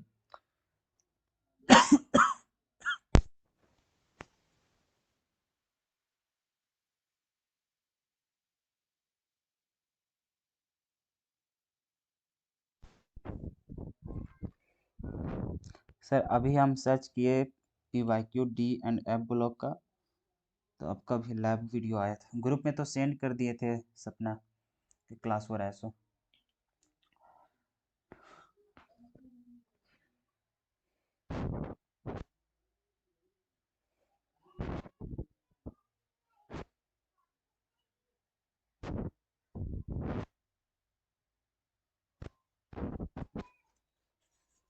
चलो जी चलो। तो अब हम लोग को यहाँ पे निकालना क्या है, हम लोग को निकालना है एनर्जी ऑफ एक्टिवेशन। और हम लोग जानते हैं कि आर्हेनियस इक्वेशन से जो ड्राइव करके हम लोग निकाले थे फॉर्मूला, उसमें हम लोग को था क्या, तो वहां पर हम लोग देख रहे थे कि क्या था, तो एल एन क्या था, हम लोग को एल एन, अगर लॉग में बदलना है तो लॉग में बदल सकते हो और नहीं तो एल एन में। तो हम लोग यहाँ पे देखो फॉर्मूला में क्या था, ऊपर था हम लोग को K2 अपॉन में K1 था, तो इज इक्वल्स टू यहाँ पर क्या होता था, यहाँ पे होता था एक्टिवेशन एनर्जी और नीचे क्या होता था हम लोग को RT होता था। क्लियर है। और यहाँ पर हम लोग को ब्रैकेट में जो होता था वो होता था 1 अपॉन में, तो जो ऊपर होता था उसका जस्ट उल्टा हम लोग को यहाँ पर होता था, जैसे K2 है तो यहाँ पर क्या होता था T1 होगा, और माइनस यहाँ पे क्या हो जाएगा 1 अपॉन में T2 हो जाएगा। तो ये होता था इसका क्या चीज फॉर्मूला। क्लियर है। ओहो, एक मिनट एक मिनट, ये यहाँ पे तू कहाँ से आ गया। चलो जी, क्लियर है। अब यहाँ से देखो इसको फॉर्मूला को यूज करेंगे और हम लोग को निकालना क्या है, एक्टिवेशन एनर्जी हमें निकालना है। तो अब देखो यहाँ पे कैसे पुट करेंगे, और चूंकि हम लोग को बोला है कि the rate of a particular reaction कितना हो जा रहा है, डबल हो जा रहा है, तो हम लोग को क्या हो जा रहा है, डबल रेट जो है वो हम लोग को क्या हो जा रहा है, डबल हो जा रहा है। मतलब जो स्टार्टिंग में K1 था उससे हम लोग को क्या हो जा रहा है, K2 डबल हो जा रहा है। इसका मतलब हम लोग यहाँ पे बोल सकते हैं, रेट बोलो या फिर रेट कांस्टेंट बोलो एक ही बात है। जैसे कि के मतलब कि यहाँ पे बात करेंगे K2, तो K2 हम लोग को क्या हो जा रहा है, तो ये हो जा रहा है 2 इंटू क्या हो जा रहा है K1। तो ये हम लोग को यहाँ पे देखने को मिल रहा है। तो यहाँ पे डायरेक्टली इसमें पुट करोगे तो ये हो जाएगा ln, और यहाँ पे K2 की जगह कितना पुट करोगे, 2 इंटू क्या हो जाएगा यहाँ पर K1, और नीचे क्या है तुम्हारा K1 इज इक्वल टू, यहाँ पर देखोगे तो एक्टिवेशन एनर्जी यहाँ पर है R, और यहाँ पर चलोगे तो 1 अपॉन में टेम्परेचर T1 और T2, T1 कितना है 27 डिग्री सेल्सियस, तो इसको कन्वर्ट करोगे किसमें, केल्विन में। तो केल्विन में जैसे चलोगे तो 27 डिग्री सेल्सियस प्लस कितना करोगे 273, तो ये कितना बन जाएगा हम लोग को 300 डिग्री, मतलब 300 केल्विन बदल जाएगा। उसी तरह से 37 डिग्री सेल्सियस का चलोगे तो ये कितना निकल जाएगा, तो ये हम लोग को निकल जाएगा 310 केल्विन निकल जाएगा। क्लियर है। तो यहाँ पे पुट कर दो, T1 कितना हो जाएगा हम लोग को 300 केल्विन, फिर यहाँ से हो जाएगा माइनस 1 अपॉन में कितना हो जाएगा 310 केल्विन, इतना हो जाएगा। अब इसको सॉल्व करो, आर का वैल्यू तुम्हें पता है 8.314 हम लोग को लेते हैं जूल वाला में, ठीक है। अभी इसको पहले सॉल्व कर लो, तो K1 से K1 खत्म हो जाएगा, बचेगा क्या, तो यहाँ पे बचेगा ln2, क्या चीज बचेगा यहाँ पे ln2 इज इक्वल्स टू, यहाँ पर क्या हो जा रहा है एक्टिवेशन एनर्जी अपॉन में यहाँ पे R, और यहाँ पे क्या हो जा रहा है 1 अपॉन में 300, ओहो 300 माइनस 1 अपॉन में 310, इतना हो जा रहा है। अब नेक्स्ट पेज में यहाँ पे सॉल्व करते हैं, ठीक है। अब ln था उसको log में कन्वर्ट कर लो, तो यहाँ में जैसे हम लोग log में कन्वर्ट करेंगे उसको करने से पहले हम लोग को क्या करना पड़ेगा, तो 2.303 इंटू, तब यहाँ पे किस में कन्वर्ट होगा, log में, और यहाँ पे कितना है 2। अब यहाँ पे देखो इज इक्वल्स टू, यहाँ पर है तुम्हारा एक्टिवेशन एनर्जी, नीचे देखो R, R का हम लोग वैल्यू जानते हैं 8.314। क्लियर है। और यहाँ पे टेम्परेचर को दिया हुआ था कितना 1 अपॉन में 300 केल्विन था, और माइनस 1 अपॉन में 310 केल्विन। अब इसको सॉल्व कर लो, तो यहाँ पे देखो log 2 का वैल्यू भी हम लोग को दिया था 3 पॉइंट मतलब 0.3, तो यहाँ से टोटल हम लोग जानते हैं कि इसको जैसे मल्टीप्लाई करते हैं तो हम लोग को कन्वर्ट हो जाता है 0.693 में, ये तो हम लोग जानते हैं। इज इक्वल्स टू यहाँ से हो जाएगा एक्टिवेशन एनर्जी, नीचे क्या हो जाएगा 8.314। उसी प्रकार से इसको एलसीएम ले लो, तो एलसीएम लेने जाओगे तो ये कितना हो जाएगा 300, और इंटू कितना हो जाएगा 310, यहाँ चल जाओगे तो ये हो जाएगा 310 और माइनस कितना हो जाएगा 300। क्लियर है। अब सॉल्व कर लो, तो यहाँ पे जाओगे तो 0.693 इज इक्वल्स टू, यहाँ पे जाओगे तो एक्टिवेशन एनर्जी नीचे कितना है 8.314, और यहाँ पे चलोगे तुम्हारा ऊपर कितना हो जाएगा तो 10, और नीचे क्या हो जाएगा, तो इसको मल्टीप्लाई कर लो, तो 31 तिया कितना हो जाएगा 3, और यहाँ पे 3 तिया 9, तो 3 को 0, इतना हो जाएगा। ठीक है। अब इसको एक्टिवेशन एनर्जी निकाल लो आसानी से, तो ये कितना हो जाएगा, तो 0.693 इंटू 8.314 इंटू हो जाएगा यहाँ पे 93,000, और नीचे बट्टा में कितना हो जाएगा 10, तो यहाँ से 10 से एक जीरो खत्म कर लो, बाकी यहाँ पे जो भी कैलकुलेट करके लाओगे वो हो जाएगा तुम्हारा क्या चीज किलो जूल में, मतलब कि किस में आ जाएगा, जूल में आ जाएगा, किस में आ जाएगा, जूल में आंसर। और जूल में इसको छोड़ोगे ठीक है, और नहीं तो फिर किलो जूल में तुम क्या करना, कन्वर्ट कर लेना। तो इसको मल्टीप्लाई करके जो भी आंसर आएगा वैसे निकाल लेना। तो ये था इसका प्रोसेस कि कैसे कैसे इसको सॉल्व करना है। और ये जो हम लोग को फॉर्मूला ये किसका है, आर्हेनियस इक्वेशन का है, ठीक है। चलो उम्मीद करते हैं इसको सॉल्व कर लोगे। बस लास्ट में क्या करना, मल्टीप्लाई कर देना, और क्या। मल्टीप्लाई करने के बाद जो भी आंसर आएगा वो जूल में आ जाएगा, इसको कन्वर्ट कर देना 1000 से डिवाइड करके किलो जूल में, ठीक है। और नहीं तो उसको जूल में भी छोड़ सकते हो। चलते जी हम लोग नेक्स्ट सवाल। नेक्स्ट सवाल देखो क्या है। सो in a particular reduction process the concentration of a solution that is initially 0.24 molar is reduced to 0.12 molar in कितने में, 10 आवर में। जैसे यहाँ पर देखो केस 1, इनिशियल कंसंट्रेशन मतलब जो सी नोट है, सी नोट कितना दिया है, 0.24 मोलर। तो यहाँ से हम लोग को कन्वर्ट हो जा रहा है, मतलब जो सी टी हो जा रहा है, सी टी कहाँ तक हो जा रहा है हम लोग को, तो 0.12 मोलर हो जा रहा है। और यहाँ पर जो टाइम लग रहा है वो टाइम कितना लग रहा है, 10 घंटा लग रहा है। कितना लग रहा है, 10 घंटा। और फिर कहाँ तक रिड्यूस होने में, 0.06 मोलर कन्वर्ट होने में कितना लग रहा है वहाँ पे, 20 घंटा। मतलब फिर से देख रहे हैं हम लोग केस 2 का बात। तो केस 2 में देखेंगे तो यहाँ पर सी नोट कितना था, वही 0.24 मोलर अभी भी था। यहाँ से रिड्यूस होकर के जो सी टी बच रहा था, सी टी कितना हो जा रहा है हम लोग को, 0.06 मोलर हो जा रहा है। और इतना रिड्यूस होने में जो समय लग रहा है वो कितना लग रहा है, 20 घंटा लग रहा है। तो अब आगे बोल रहा है कि what is the rate constant of the following reaction. तो यहाँ पर मतलब वो जो रिएक्शन का है रेट कांस्टेंट, उसको कैसे निकालेंगे। तो बस यहाँ पे कुछ है ही नहीं, बस हम लोग क्या करेंगे, फर्स्ट ऑर्डर काइनेटिक्स को लगा और आराम से क्या कर दो, वहां पे निकाल दो। तो हम लोग चलेंगे केस 1 से भी, कहीं से भी चलो, मान के चलो फ्रॉम केस 1। तो केस 1 से चलोगे तो हम लोग जानते हैं क्या चीज, के टी इज इक्वल्स टू क्या होता है हम लोग को, यहाँ होता है 2.303 और यहाँ पे होता है लॉग, ऊपर होता है सी नोट और नीचे क्या होता है, सी टी। अगर यहाँ पे टी को हटाना चाहते हो क्योंकि टी का वैल्यू हम लोग को दिया हुआ है, तो इसको यहाँ से हटा दो और इसको भी कहाँ कर दो, यहाँ पे डिवाइड में, यहाँ जाएगा तुम्हारा टी। तो यहाँ देखो के इज इक्वल टू कितना हो जाएगा, तो 2.303 और टी कितना दिया है, 10 घंटा दिया हुआ है। और यहाँ से हो जाएगा लॉग सी नोट कितना कितना दिया है, मिला लो।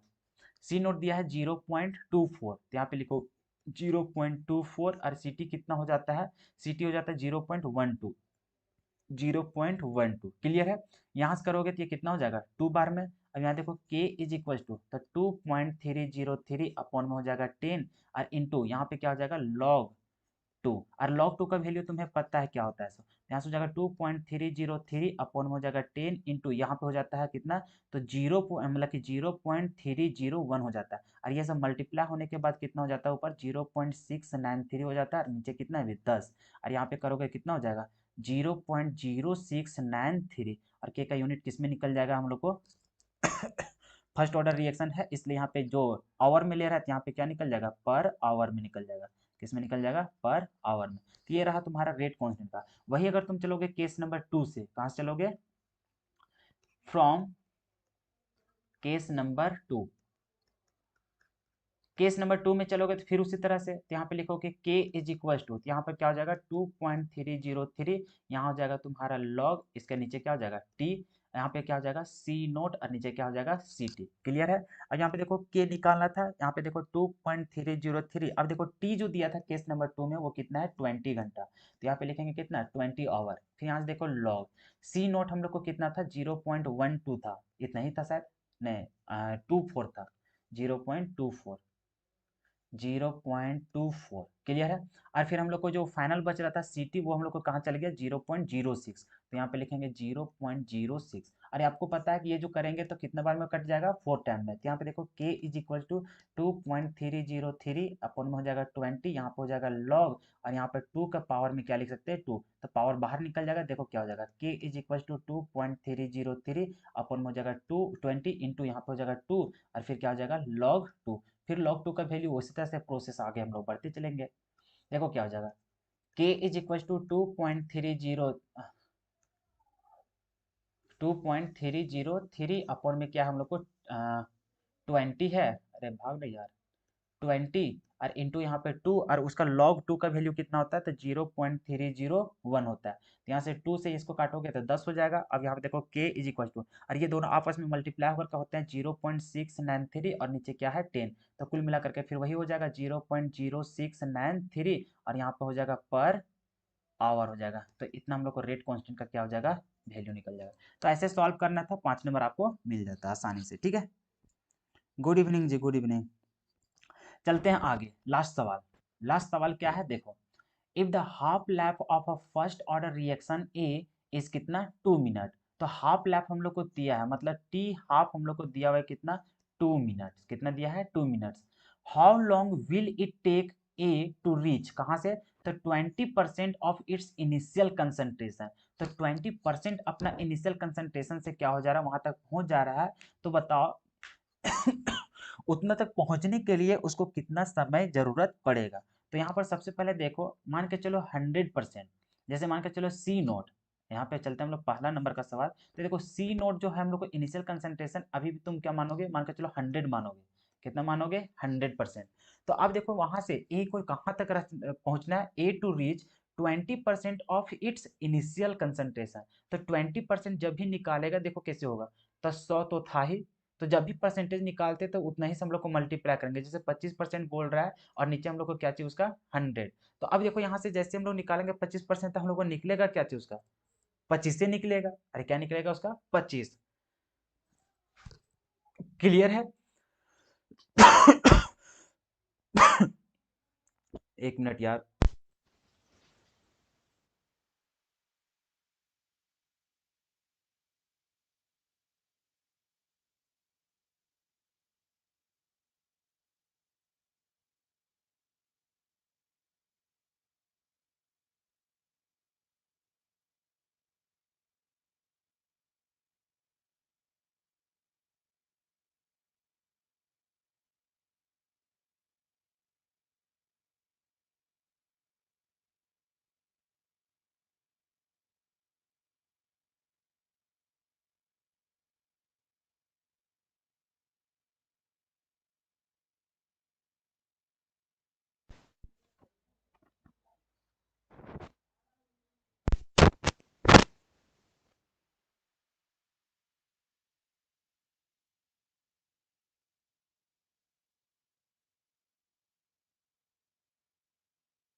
चलिए जी चलिए।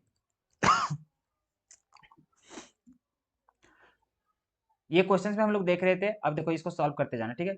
सवाल क्या था हम लोग को, तो हाफ लाइफ हम लोग को दिया हुआ था, कितना दिया था ए का 2 मिनट्स हम लोग को दिया हुआ था, पूछा था कि how long will it take A to reach, कहाँ तक, तो उसका जो 25% हो जाएगा इनिशियल कंसंट्रेशन का, तो वहां तक पहुंचने में कितना समय लगाएगा वो हम लोग को निकालना है। तो हम लोग यहाँ पे बता रहे थे क्या चीज, कि किसी का भी, जैसे मान के चलो इनिशियल कंसंट्रेशन हम लोग कितना ले लेते हैं 100, उसका अगर 25% तक वहां पे हम लोग को पहुंचना है तो 25% उसका कितना हो जाएगा, तो यहाँ से 100 से 100 खत्म हो जाएगा, तो यहाँ पे बचेगा कितना 25, मतलब उसका जो अगर देखोगे फाइनल कंसंट्रेशन मतलब Ct, तो वो कितना हो जाएगा हम लोग को 25 हो जाएगा। क्लियर है? तो यहाँ से देखो 100 से 25 तक पहुंचने में कितना समय लगेगा, इसी को हम लोग को कैलकुलेट करना है। ठीक है, तो हम लोग को जैसे कैलकुलेट करेंगे तो हमें चाहिए क्या चीज, हम लोग को के जरूरत पड़ेगा, किसका जरूरत पड़ेगा, के का। तो के निकालेंगे कहाँ से, तो हम लोग ये जो हाफ लाइफ वाला पीरियड दिया हुआ है वहीं से मदद करके हम लोग क्या निकालेंगे, के का वैल्यू। तो सबसे पहले हम लोग क्या निकालेंगे, के। तो के बराबर कैसे निकालते हैं, तो हम लोग को पता है 0.693 और अपॉन में क्या होता है, तो यहाँ पर टी हाफ होता है, कितना होता है, टी हाफ। तो यहाँ से निकाल लो के इज इक्वल टू 0.693 और अपॉन में टी हाफ, टी हाफ कितना दिया था 2 मिनट, तो यहाँ से निकल जाएगा, इसको इतना ही रहने दो, अब इसको सॉल्व नहीं करो क्योंकि आगे चल करके कट जाएगा। तो यहाँ से हो जाएगा हम लोग को क्या चीज, पर मिनट। तो हम लोग ए नंबर को जैसे सॉल्व कर रहे हैं, यहाँ पे देखो कैसे होगा। सो अब हम लोग चलेंगे from first order kinetics, first order kinetics.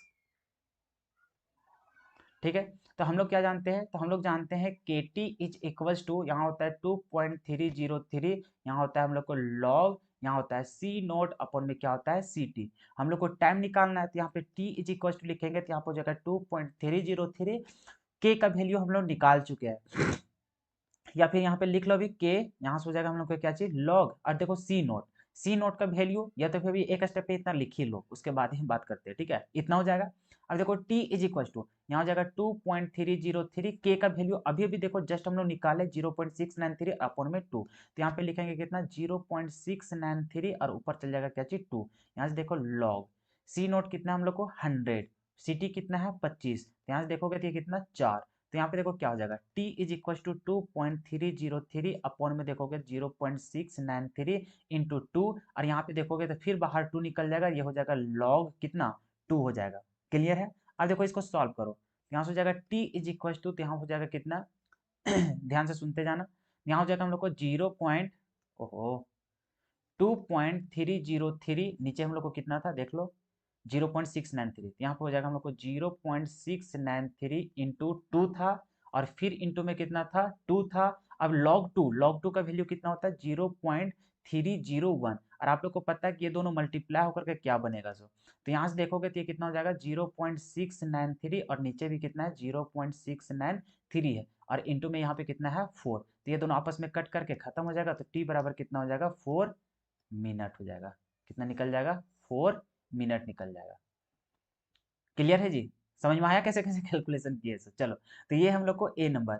उसी प्रकार से हम लोग बात करते हैं बी नंबर का। ठीक है, बी नंबर में हम लोग को कितना परसेंट बोला है इनिशियल का, तो इनिशियल का बोला है 10%, तो 10% कहने का मतलब 10 ही हो जाएगा। ठीक है, तो यहाँ पर चलेंगे तो हम लोग को देखो सी नोट कितना हो जाएगा 100, वही जब हम लोग बात करेंगे सी टी, तो ये कितना हो जाएगा 10, तो हम लोग को टी निकालना है। अब देखो यहाँ पे निकालोगे टी बराबर, तो ये कितना हो जाएगा, तो 2.303 अपॉन में हो जाएगा के, और यहाँ पे हो जाएगा तुम्हारा क्या चीज लॉग, यहाँ हो जाएगा सी नोट और नीचे क्या हो जाएगा सी टी। कैलकुलेट कर लो, T is equal to 2.303, K का वैल्यू जानते हैं 0.693 था, और इंटू हो जाएगा कितना 2 इंटू यहाँ पर देख लो लॉग, यहाँ से क्या हो जाएगा सी नोट कितना है अभी 100, सी टी कितना निकल गया यहाँ पे 10, यहाँ से देखोगे कितना निकल जाएगा 10 बार में। यहाँ से देखो टी इज इक्वल टू 2.303 हो जाएगा, नीचे 0.693 इंटू 2 इंटू यहाँ पे हो जाएगा क्या चीज लॉग 10, और लॉग 10 का वैल्यू कितना होता है 1, तो यहाँ पे देखोगे t is equal to 2.303 upon में 0.693 और इंटू में कितना 2, इतना ही हो जाएगा, इधर इंटू में कितना हो जाएगा 1। अब इसको सॉल्व कर लो भाई, अब ये तो तुम्हारे हाथ में है। ठीक है, तो t इज इक्वल टू 2.303 और 0.693 को ऐसा लिखते हैं 2.303 इंटू 0.301 ऐसा करके लिखते हैं, और यहाँ पे इंटू कितना है 0, तो ये दोनों खत्म हो जाएगा। देखो कितना हो जाएगा, ऊपर हो जाएगा 2, नीचे है 0.301, इतना हो जाएगा। ठीक है, अरे बात को समझ रहे हो कैसे कैसे कर रहे हैं? सो अब इसको डिवाइड कर लो, जैसे इसको डिवाइड करो कितना हो जाएगा, तो डिवाइड करने के बाद हो जाएगा 6.65, या फिर आगे चलते रहोगे तो 6.646 इस तरह से जाते रहता है। कितना हो जाएगा यहाँ पे 6 मल्टीप्लाई करके देख लेना, ये हो जाएगा 6.646, अरे यार खुलना 6 पॉइंट, अरे ओहो, सेव हो ही लो, हो ही लो तुम, हो ही लो, हो ही लो तुम सेव।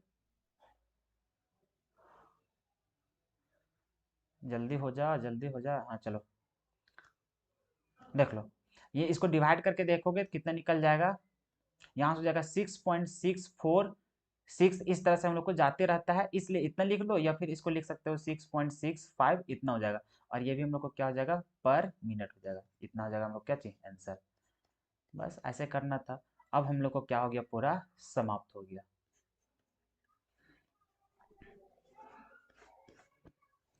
ठीक है, तो ये था हम लोग को पूरा टेस्ट सीरीज 4, जिसका सॉल्यूशन आज हम पूरा करवा दिए, जिसमें से केमिकल काइनेटिक्स था और क्या था, बायोमोलिक्यूल्स। तो आप लोग कोशिश कीजिएगा इसका, जैसे पीडीएफ मिलता है, और जो क्वेश्चंस को आप जानते हो वो तो ठीक है, और जो क्वेश्चंस को नहीं जानते उसका प्रैक्टिस करके ही जाइएगा एग्जाम में, क्योंकि इससे बहुत सारे क्वेश्चंस आपको मिलने वाला है। ठीक है, बाकी इतना आपके लिए मेहनत कर रहे हैं तो वीडियो को लाइक जरूर कीजिएगा, और अपने दोस्तों के साथ भी शेयर कर दीजिएगा, ताकि ये सब क्वेश्चंस पढ़ करके जाए एग्जाम में तो उसका भी अच्छा नंबर आ सकेगा। ठीक है, तो जल्दी से टेलीग्राम में भी ज्वाइन हो जाइएगा। टेलीग्राम का चैनल का नाम यही है जो आपका यूट्यूब चैनल का नाम है। ठीक है, तो वहाँ पे जा करके टेलीग्राम से ज्वाइन हो जाइएगा, वहाँ पे पीडीएफ भेज देंगे, तो वहाँ पे डाउनलोड करके और इसको देख लीजिएगा। ठीक है, बाकी जो क्वेश्चंस ना समझ में आवे पीडीएफ के थ्रू, तो वो वीडियो के थ्रू देख लीजिएगा।